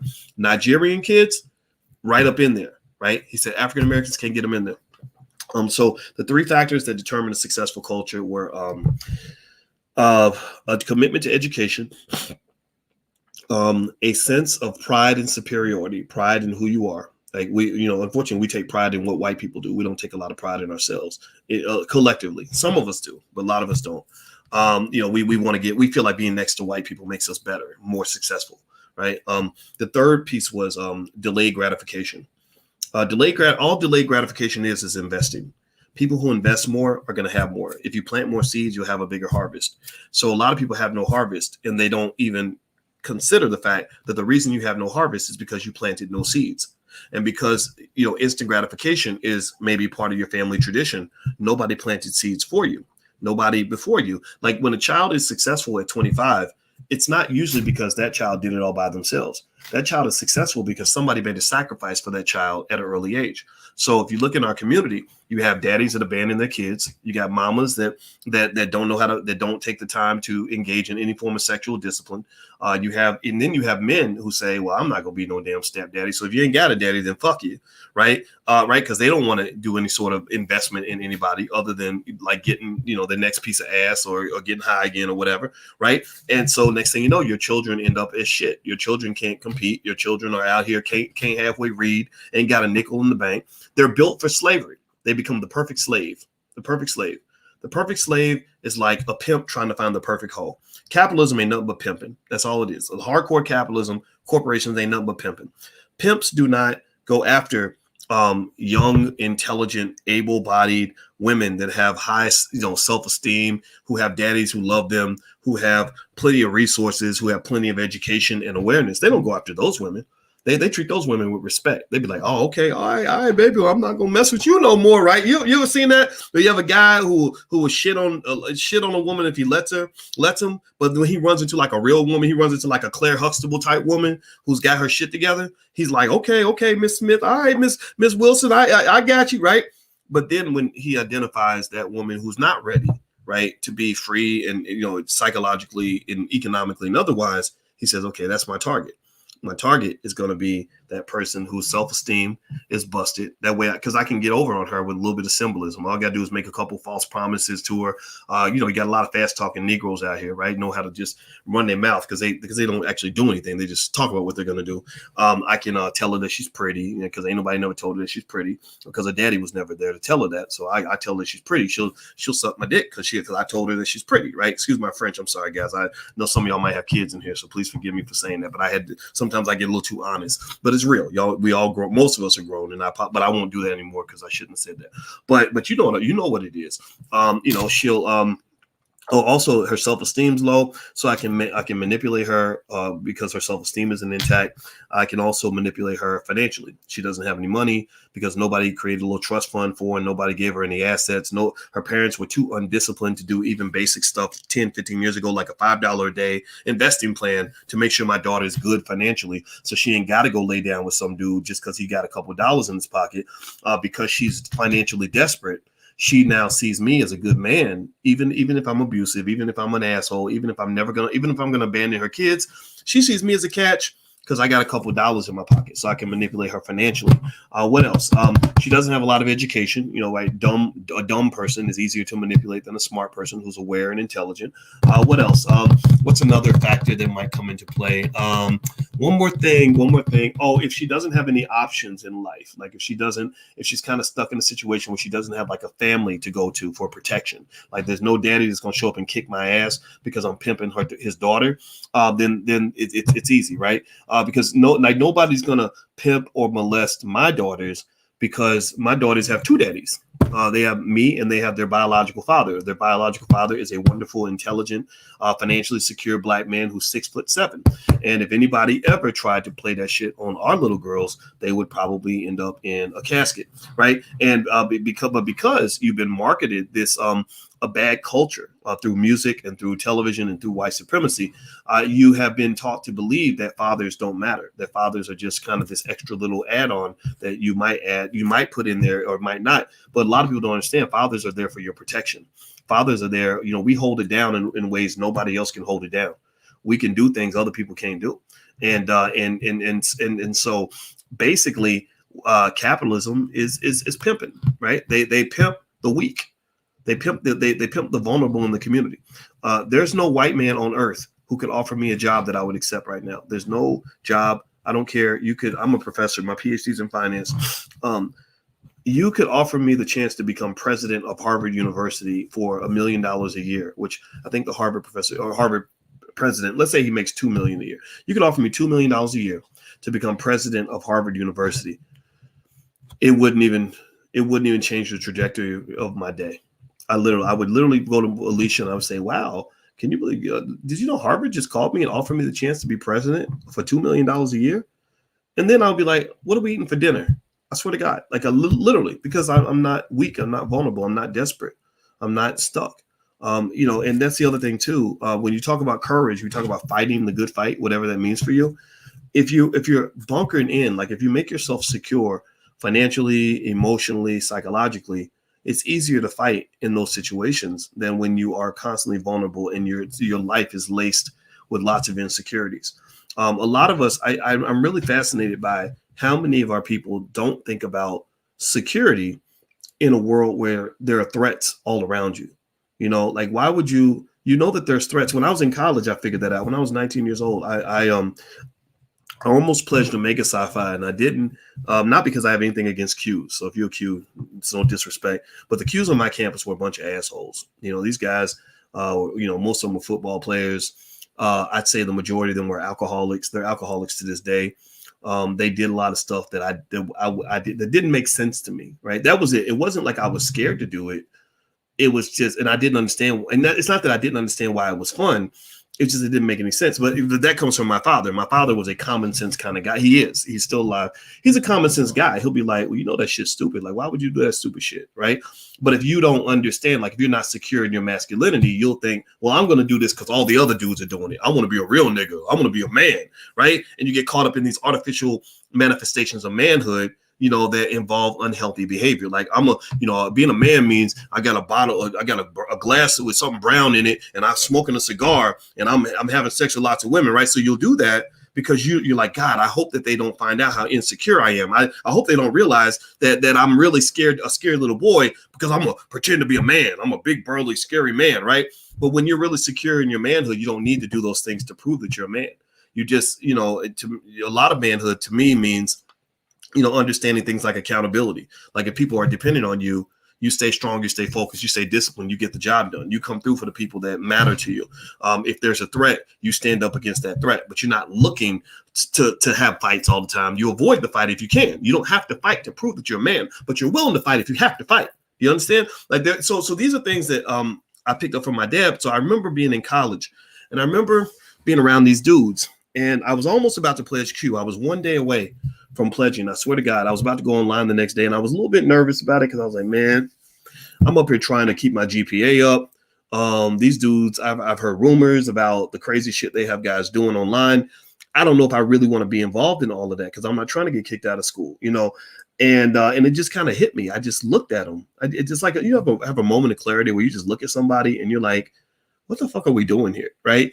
And I just decided not to pledge. And I told my roommate, who was a Q, he's an alcoholic to this day. And he's an attorney, but a lot of attorneys are alcoholics. But I said, nah, man, I said, tell your friends I'm not pledging. And I guess they got offended because they were like, well, why would you reject us? Right. And it was really, I rejected them the same reason I rejected all the fraternities, because I didn't need to be in a group to feel like I belonged. It's like, I love me. I don't need you to love me for me to love me. I'm gonna love me whether you're here or not, right? That's important. Like if you can do that, then that gives you so much freedom and latitude. Like I can go online and I can know that, 95% of the people ain't gonna like what I got to say, but I'm down with that 5%. That 5% is mine. Like I love y'all, right? And but also I love me, right? And so I always had that. I never felt like I needed to be part of a group. And that started when I was a baby, actually. My mother said I could just play by myself. She said, I will put you in front of the TV and the football game will be on, and you would just watch the football game and play by yourself all day. I didn't need to be around people or get that validation to feel like I was I fit in. Like I fit in with myself, right? And so anyway, so they got mad. They got really mad at me because I wouldn't pledge. And the next day, this guy comes by, and he was a football player, and he was a Q, and he had the big brand on his arm, and wore the tank top, had the big old muscles because he was like a linebacker or something, like 6'5", 200 and something pounds, right? And this dude, and he has this big paddle. They got that big ass paddle. You ain't paddling me. I'm gonna fucking put that paddle upside your goddamn head. Don't be trying to paddle me. I'm not a child. But they got this big old paddle, right? And he was sitting in a chair, and he was taking the paddle. He was just hitting the paddle on the ground. And I wasn't even talking to him. And he said something like cat. He said the word cat. He kept calling me a cat. And I was like, why he keeps calling me a cat? I'm not even talking to you. And I figured out, I was like, oh, and I turned to him and I said, oh, by cat, you mean I'm a pussy, right? That's what, oh, I get it. Okay, so I'm a pussy. And I said, now let me tell you why you're a pussy, right? Now, mind you, sometimes when I was a kid, my mother used to say, your mouth will either make you great or get you killed. I'm curious to see which one. She used to say that when I was little. So at this point, I'm sitting there thinking, Boyce, why are you saying these things? This dude could probably whoop your ass in a minute. This guy was really big. But what I was thinking about was, because I'm strategic, I'm not stupid.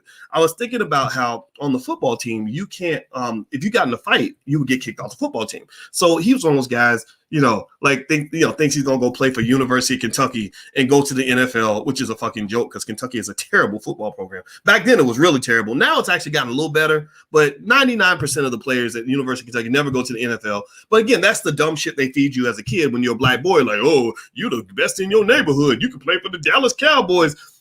Stop that. Like, play football, have fun, do it. But just know you ain't going to play for no fucking Dallas Cowboys 99 times out of 100, right? But anyway, this guy thought he's going to the NFL. So I was thinking, okay, well, maybe he won't hit me because he'll get kicked off the football team. So I just told him, I said, well, let me tell you why you're a pussy. I said, let me tell you this. I said, as a black man, the whole world is stacked against you. They're trying to kill you. They're trying to get you sent to prison. Why would you not want to? I said, I watch you guys. I said, I watch you. You drinking all the time. You stay drunk. You mess around with all these nasty ass women. Y'all don't study.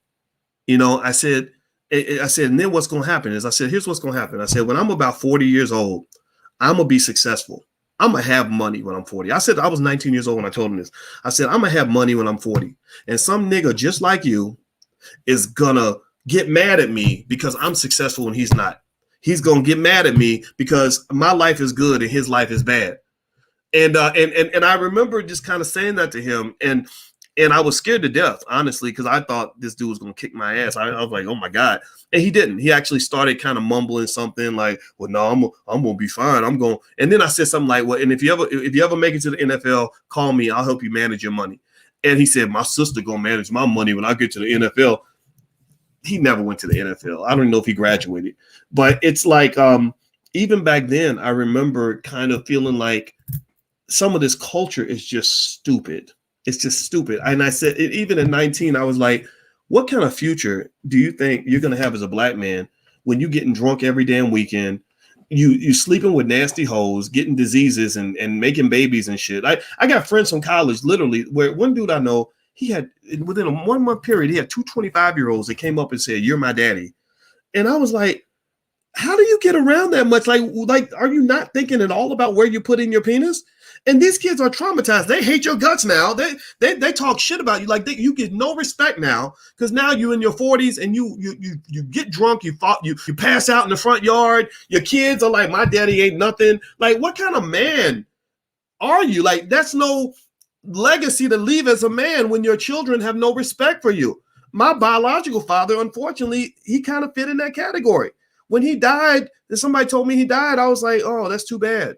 I didn't care. I had no sadness for him. I don't hate the man. I was like, well, we reap what we sow. But I have another father who raised me, who was a stepdaddy. And again, you got guys that don't understand this. There's only real men understand this.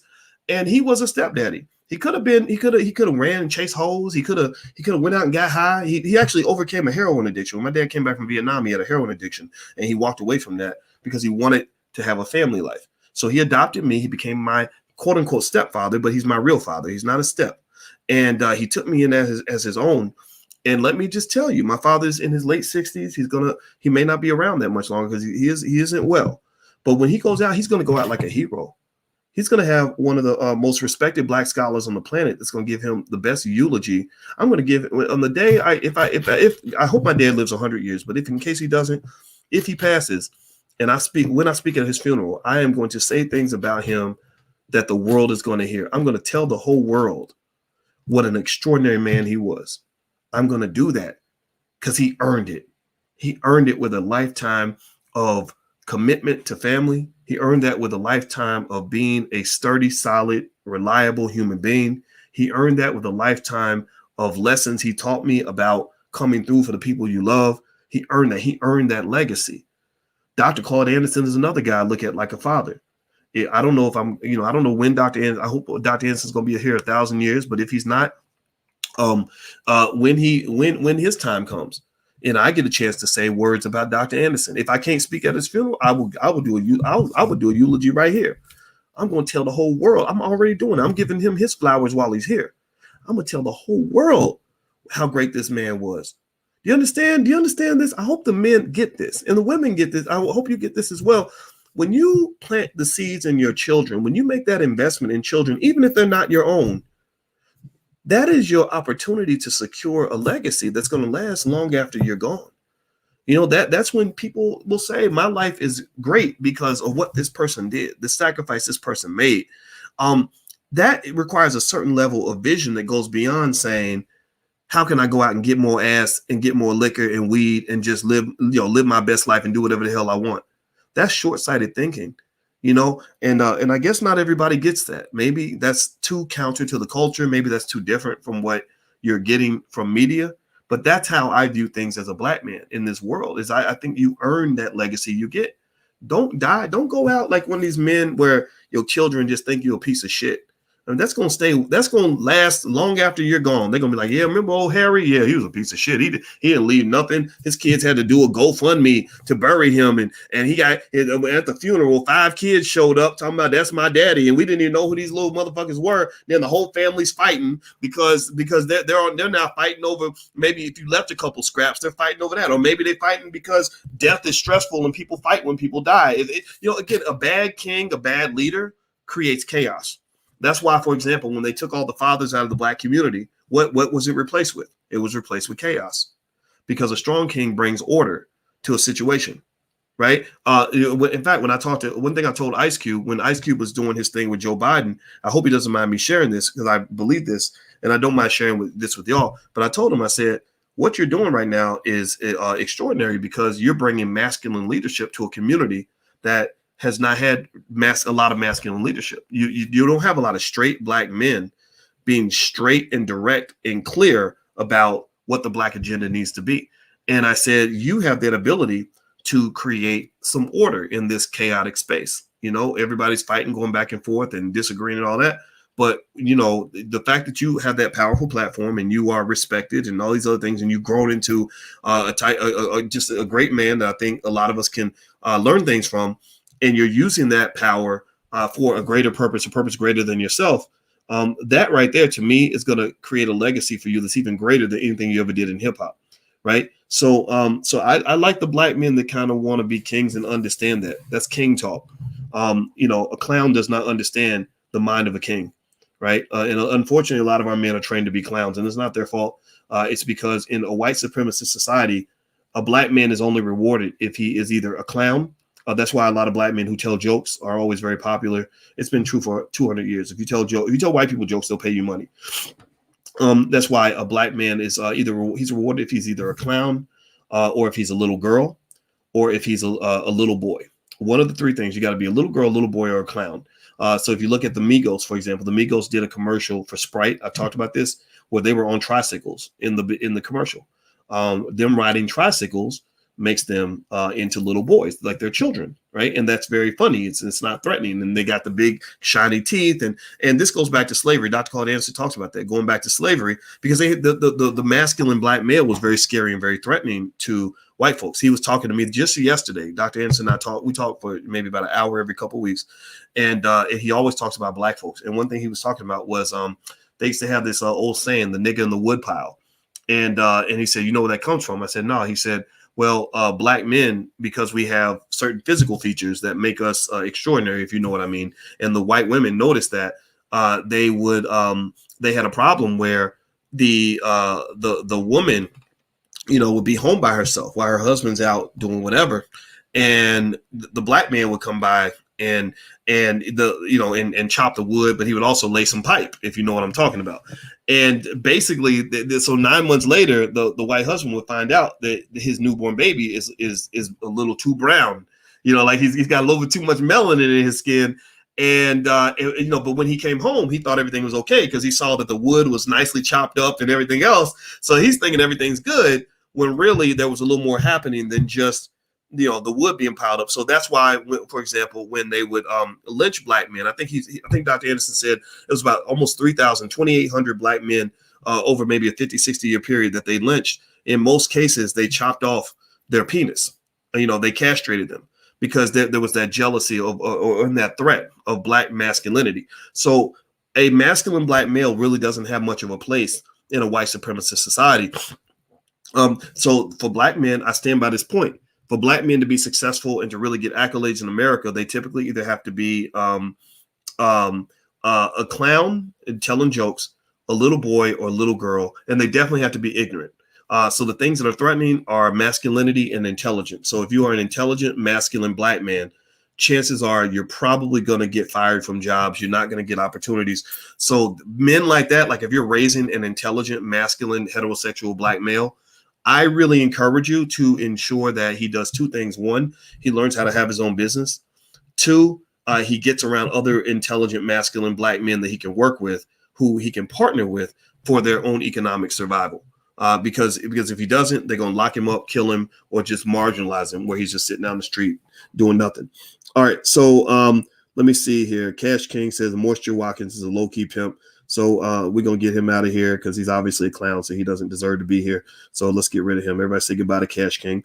All right, let me see. Speak on scaling a business. You scale a business typically with delegation and technology. In fact, let me see. I think I had a model called Building Sturdy Kids, STERDY. If you want to make your kids into millionaires, the sturdy model is one I came up with to help you. Remember, this is the acronym. I just came up with it, so let me see if I can remember what it is. It's spelled STERDY, not STU, STERDY. So the STERD, the Y means nothing. It's just like an add-on. But the S stands for systems. If you teach your kids to make money through systems as opposed to labor, then they're more likely to have money. Most of the money that's made in America is made from people that have systems, not from people that just do a bunch of labor. Labor will just, cause you to like work yourself into a grave. Systems are like when, where you take time out of the equation. You're not trading time for money. You instead. So the mathematical formula or the economic math changes. It goes from, if I work 10 hours today and I make $20 an hour, I make $200. Instead, you take time out. Time is no longer a variable in your equation. You say, if I sell 20 units of a product at $10 a unit, I make $200.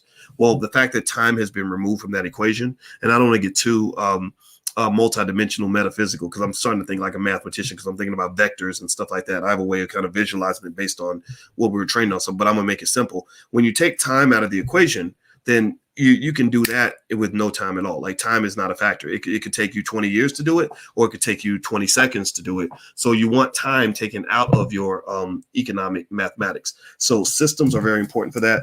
The T stands for technology. A lot of you have kids that, I'm going to make a $20,000 donation to Black Achievers in Louisville, Kentucky. Alicia and I, we have a foundation where we support independent Black-owned schools, that we support initiatives in the Black community that we believe in. So Black Achievers is close to my heart because Black Achievers gave me a scholarship when nobody else did.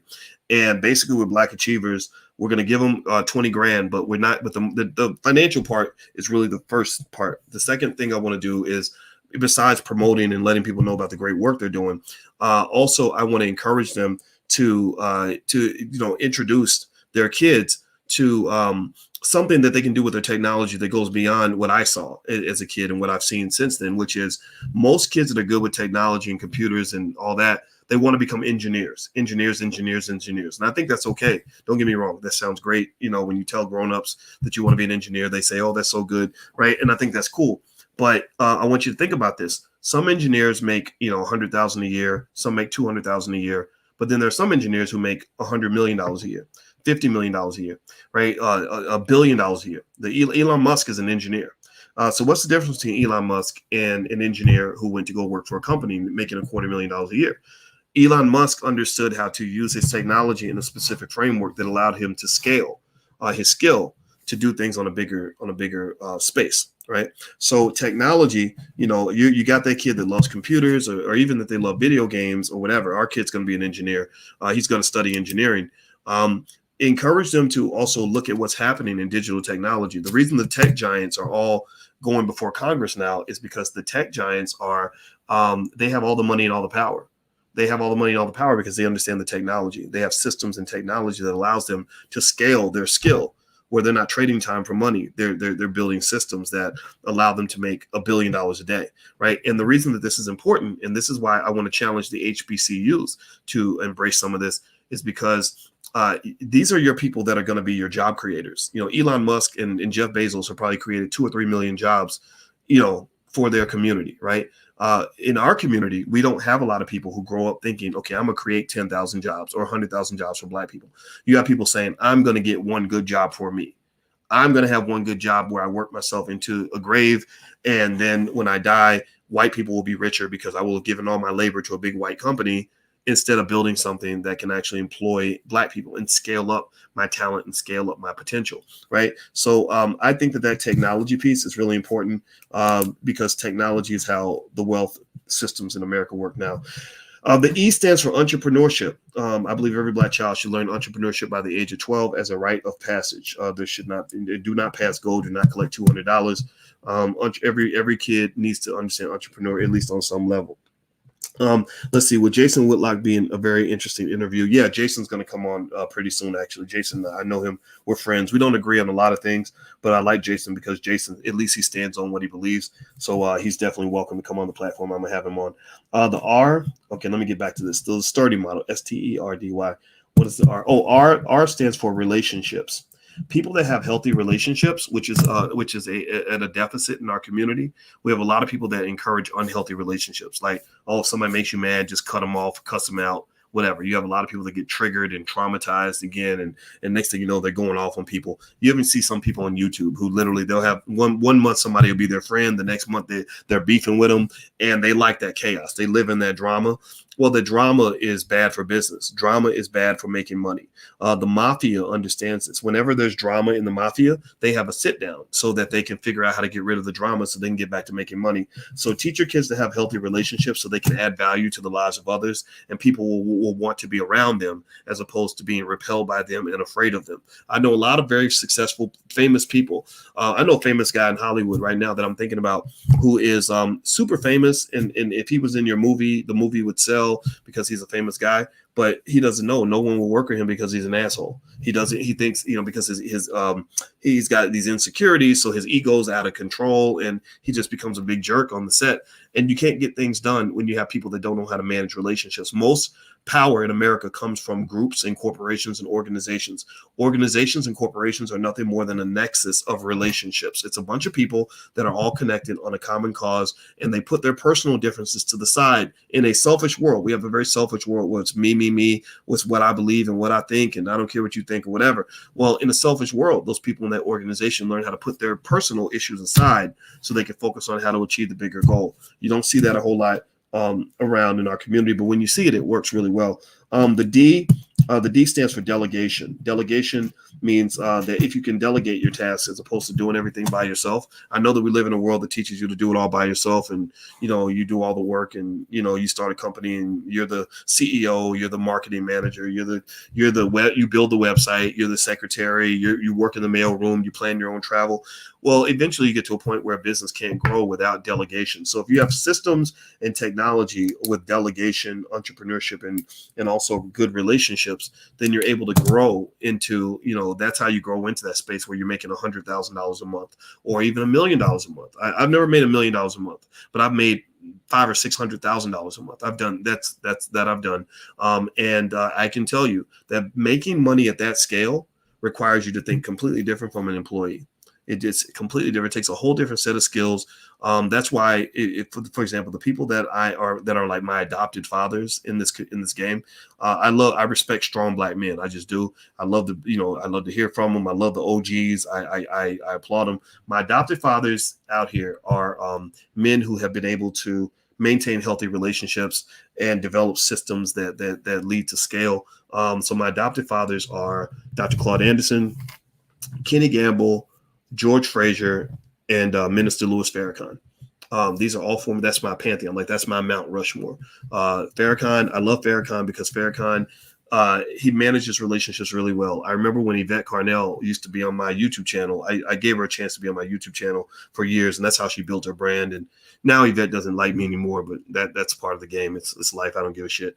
But Yvette made a really nasty video about Farrakhan, and I went to Farrakhan's house to talk to him about the video. I was like, God, I don't want him to think that this is my opinion. Sometimes that freedom of speech bites you in the ass when you believe that in letting people say what they want to say, and they say something, gets challenged when they say something that you don't agree with.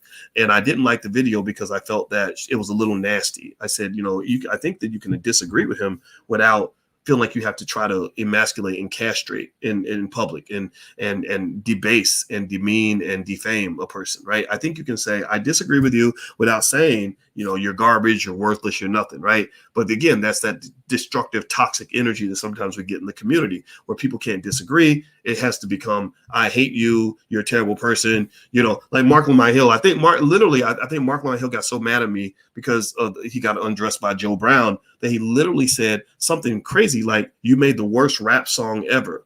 And I was like, in case you didn't know, I'm not a rapper. I did the song 14 years ago as a joke. Like you, is that all you can? That's really the best you have? Like, I'm kind of disappointed. Like, that's all you got. Like, that's all you got. Like, that I made the worst rap song ever. I don't have a problem now because I disagree with you. I have a problem because you just sound stupid right now. Like, that's just weird. So anyway, so with the Yvette Carnell thing, I did not like the way she went after Farrakhan in such an unfair way. And I had brothers from the Nation of Islam that were reaching out and saying, how would you let this person say these things? And I was like, well, my policy is I let people say what they want to say. But then I said, but come on, bring somebody in, like, debate. And what I love about the Nation is the culture in the nation is one that's very respectful in general. Like they were like, okay, well, we would like to respectfully debate her. And she was afraid to debate them. I reached out and I said, hey, they would love to debate you about this. And she wouldn't debate, right? And that's one thing that happens on the internet a lot is people will throw a rock and hide their hand.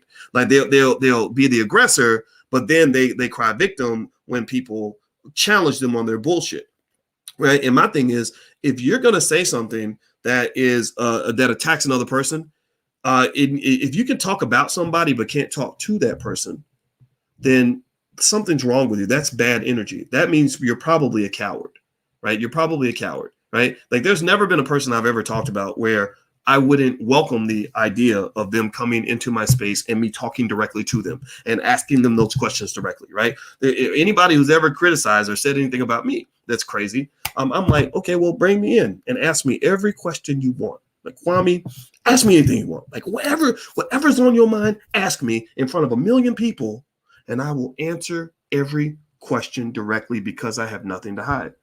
Well, a lot of people won't do that. A lot of people are like, well, I was okay talking about you when you weren't gonna challenge me, but now that I know that you calling me on my bullshit, well then come on, like that's silly, like that's ridiculous to me. But then maybe some of us are just come from a different background. I have no idea. But anyway, so I went to Farrakhan's house to talk about this video, and I remember the minister was so gracious about it. Like I was so surprised that he wasn't offended. He actually said, I want you to encourage her to keep speaking. And I was like, really? He said, yeah. Now I wasn't going to do that. I didn't do that. I was like, I want you I don't want you on my channel anymore. But it was very surprising to me. It was really gracious, and it showed power. Like it showed masculinity. It's like, man, I ain't tripping over it with, like I'm still going, he's still Farrakhan. He's still the powerful icon that he is. And in that moment, I learned something from watching how a real man carries himself. And I said, God damn, this is impressive. Like this man, everybody else around him was like offended and like, what the hell? This is crazy. But he was like, no, I encourage you to tell her to keep speaking. And so that's one of the things I love about Farrakhan is I think that from my interactions with him and the nation have always been pleasant. I had a brother from the nation the other day, Derek Muhammad, that came by, super smart, on point, loves the Black community. That's your manhood. That's your model of masculinity. I'm telling you, like these are, if the race war ever pops off tomorrow, I'm going to go hang out with the brothers in the Nation of Islam because they're the ones who are going to show up ready to fight. These coon ass, weak ass men, talking about thugging and hoes and liquor and weed, and they're gonna be too damn high and drunk to fight. They don't know how to fight. They ain't got no skill. They ain't got no preparation. They have no discipline. They can't even take care of their own goddamn kids. So what makes you think that a man like that is gonna defend the goddamn community when the shit really pops off? No, the man who would defend you is the Nation of Islam. If I'm marrying my daughter off to a man, and she brings home a brother from the nation who's polite and respectful, well-dressed, intelligent, got a plan, got a strategic plan, is talking something that makes sense to me, I'm going to say, babe, that's the man I want you to be your children, the father of your kids, because he ain't going to make a baby and leave that child to fend for himself. He takes care of his seed because he was built in a specific way. He was built like an automobile. Some cars are built with quality where they will drive 400,000 miles down the road without a hitch. And then some cars are just fucking lemons. A lot of your people, a lot of your men, and some of your women, a lot of your women too, are just lemons. But the white people build lemons. They create lemons in your community. That's why you got a lemon problem. But give me 1 second. My wife just came in. Is everything okay, babe? I'm all right. You good? Okay, write it down, babe. All right. So that's why I love Farrakhan, because Farrakhan to me represents the epitome of what I just think is extraordinary masculinity, extraordinary organizational building, relationship management. When I talk to Vicky Dillon, Wesley Muhammad, just anybody, Nuri Muhammad, like it's the same. It's just quality. I'm like, this is what it's supposed to be like to be Black. You ever had that feeling where you were just in a space where you are around Black people and ain't no craziness, ain't no stupidity. You ain't got to coon out in order to fit in. You don't have people telling you something that is okay. I will, babe. Telling you like you got to learn how to twerk if you want everybody, or you got to do some stupid line dance, and you got to smoke weed. Well, why don't you smoke weed like everybody? Why don't you get drunk like everybody else? It's just it's very healthy, and I really like it, and it makes me happy, and it's like a dream, like the way Dr. King had a dream, about black girls and white boys holding hands or something like that. Like my dream is that we really look to our leaders to be the people that need to be leading us. And I just love, that's what I love about the Nation of Islam, is because I see leadership. I see the types of men that can head a household and ain't gonna buckle because shit gets hard. Those are my types of men, and I just God bless them for that.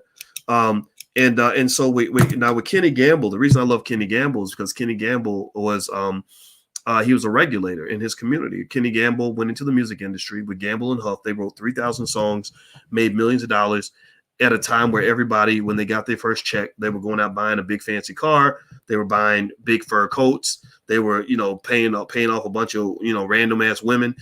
Kenny Gamble said, I want to invest my money in my community.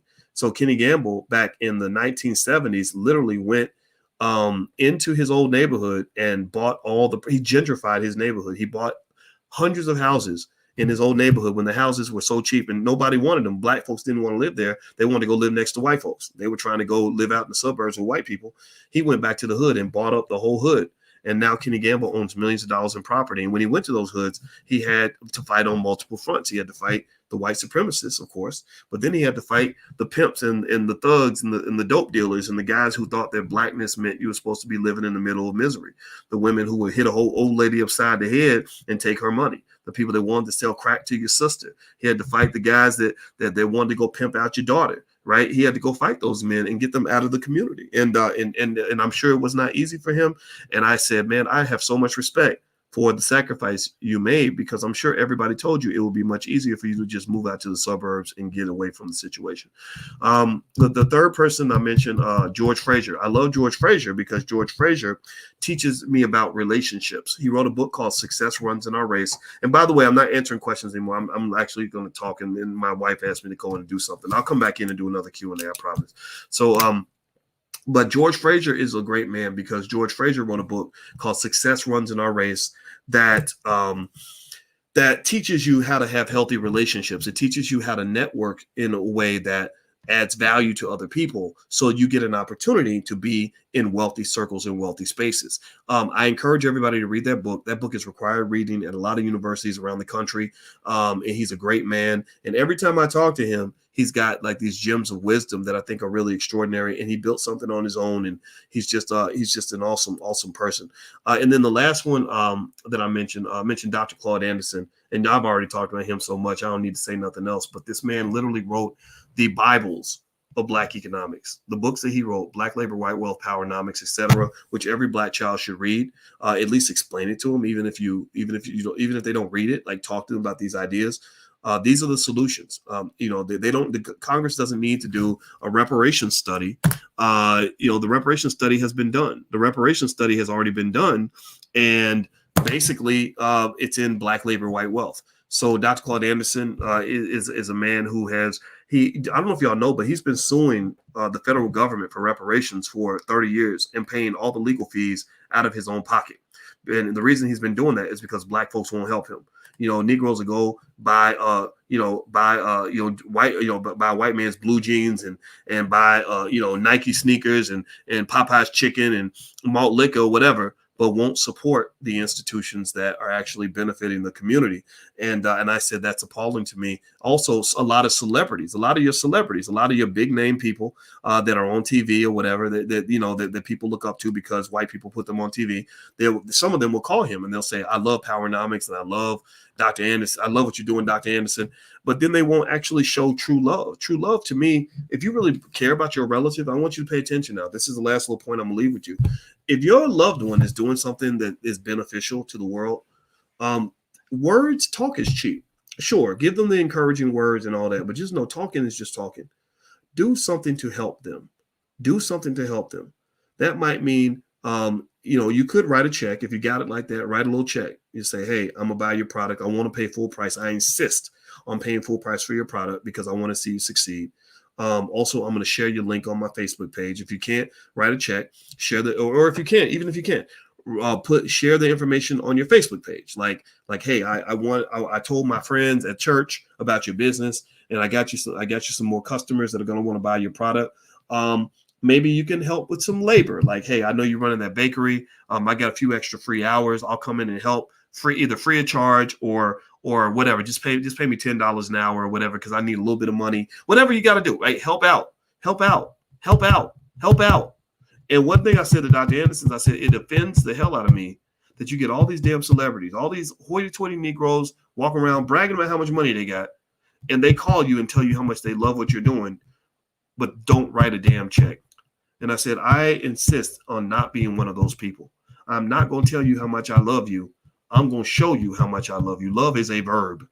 Love is an action. It is when you take accountability. And you, like my wife, I could tell her all day that I love her. And y'all know I love the shit out of that black woman. I don't give a fuck what these weak ass Negroes think. I love that woman, but I'm not just going to tell her I love her. She asked me to do something just now. She said, she's teaching a little class on relationships. And she said, can you come in and talk to the students? I'm going to do that. If I can lend my brand and my support and whatever my name means to help my wife succeed, I'm going to do that. Her passions are my passions. Her desires are my desires. And so if you love somebody, show them that you love them. Like, really step into the fire with them. Really understand what that means to be sturdy in terms of really being there for them. Don't be fly by night. Don't run away just because stuff gets hard. Step in there. Like, and that to me is common sense, but some people, maybe they need to hear it in order to consciously apply it. I think love requires a degree of consciousness where you have to say, okay, I'm going to consciously love you. I'm going to consciously show support for you. I'm going to consciously sit on the phone with you when I'm sleepy or when you're getting on my damn nerves to show you that I love you, as opposed to just saying it. Okay. Stop just talking. We need people that are doers. Okay. So anyway, that's my 2 cents. That's my diatribe for today. It was fun talking to you guys, and God bless you. And by the way, we do our book club every Wednesday night at 8:30 at blackkeystogreatness.com. Blackkeystogreatness.com is where you can go. And so feel free to join us. We're covering Black Labor, White Wealth by Dr. Claude Anderson right now.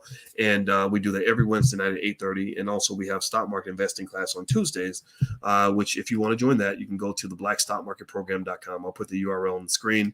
The first month is free, so feel free to do that. So Black Keys to Greatness is totally free. The Black Stock Market Program isn't totally free, but the first month is free. So you can give it a try and see if you like it. And there's a money back guarantee if you're not happy for any reason. All right, guys, I'm out of here. My thoughts on psychedelic stocks. I don't know any psychedelic stocks, so I wish I could tell you, but I don't have any thoughts on that. My apologies. So have a good day, everybody. I'm about to go up here and hang out with my beautiful wife. So love you guys. I'll see you soon. Take care. Peace.